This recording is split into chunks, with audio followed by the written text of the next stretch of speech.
Hi, I'm Eric Meyer from Photobymeyer.com. I'm an Indianapolis photographer that's been shooting for several years. I'm a Nikon shooter. I'm here to address a question that I get quite a bit, and that's this. Hi Eric, ring ring. Hi Eric, this is Fred Johnson. I'm one of your high school buddies. I see that you're a photographer. Can you help me pick out a camera and which lens to get? Almost all cameras are great these days, Nikon or Canon, they're both great. Buy the camera body that you can afford. Avoid the kit lens. The kit lens is the lens that may come with the camera, and it's usually a zoom lens, and it usually has a low number like a 24 and a high number like a 300.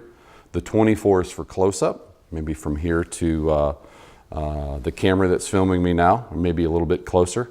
And the 300 is for far away, like you see a deer in the background of a field. Those lenses are terrible. They're junk. They're buy them and throw them away. That's about what they're good for. Maybe good for paperweights.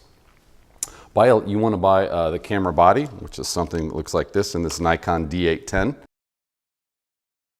So what we want to do when we're looking for just the camera body, you typically the first question I get is, hey, what if I can only get one lens and I follow your rule of thumb of buying a camera body and a lens, what do I get? And I often say this. Say, well, what is it that you shoot, or what is it you want to shoot? And I usually get two things. I usually get, hey, I like to shoot flowers or things that are more close up, like people.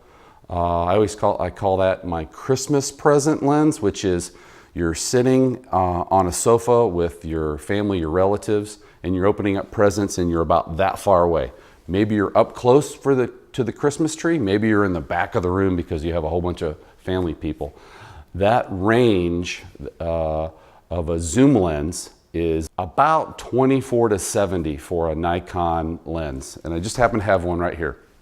This is a really, really good one, but they make less expensive 24-70s in Nikon that will get the job done. So that length of 24 to 70, this happens to be a 2.8, it's about $2,500. Don't get sticker shock, it's okay.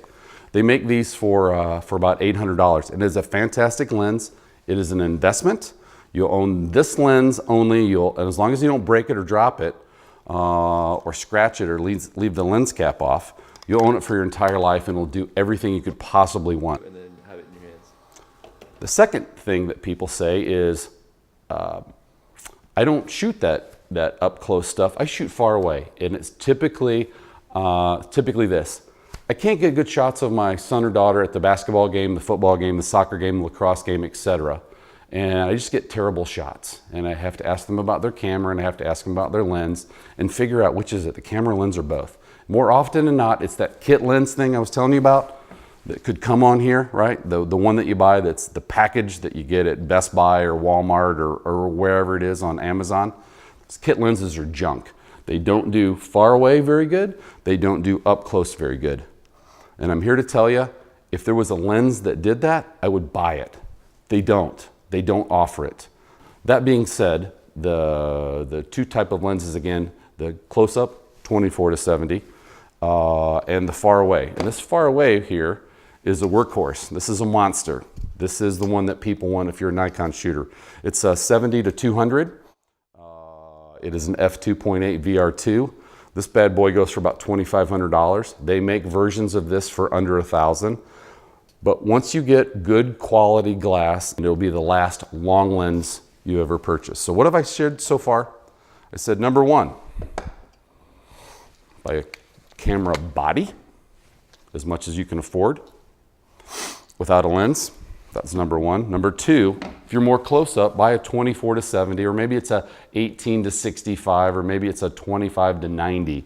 But it's below 100 and usually above 20 or above 15. It doesn't do everything. It doesn't do all far away and up close. This is a 24 to 70. And number two, if you can afford it, or if you do prefer more longer distances, like baseball games for your kids, sports, etc., here's a 70 to 200. Other options like this are maybe like 150 to 300, but again, they're not doing both far away and up close. So those are the two things. Now I'm going to give you a little tip. This is the gem. This is the bad boy. This is awesome. I don't know if you can see that right here. This is the 50mm Nikon 1.8 G lens. It's about $220 at B&H Photo or about anywhere really. They're all about the same. This bad boy is one of my all-time favorite lenses. Did I mention it was $220? This guy will do things and be so clear it will make any camera wake up. I often tell folks, if you don't have a lot of money and you buy in one lens, buy this. You have to walk forward if you want to be closer and walk backward if you want to be farther away, because it doesn't have a zoom, but that's okay because the quality is that good. So there's your tip of the day on lenses. 50 mil called Nifty 50. They make a Canon version of this, which is about $130, I think, that is outstanding. They're equally great, again, called the Nifty 50, 50 millimeter. A 70 to 200 range and a 24 to 70. And by the way, don't forget to get one of these little UV protectors. They're anywhere from $15 to $40, if you can see that right there. I get new ones of these every couple of years because something happens, somehow it gets a scratch on it, shows up on the photo.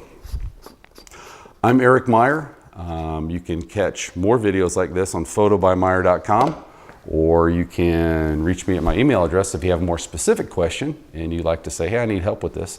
I'm at Eric, E-R-I-C, at Photobymeyer.com. Thanks for tuning in.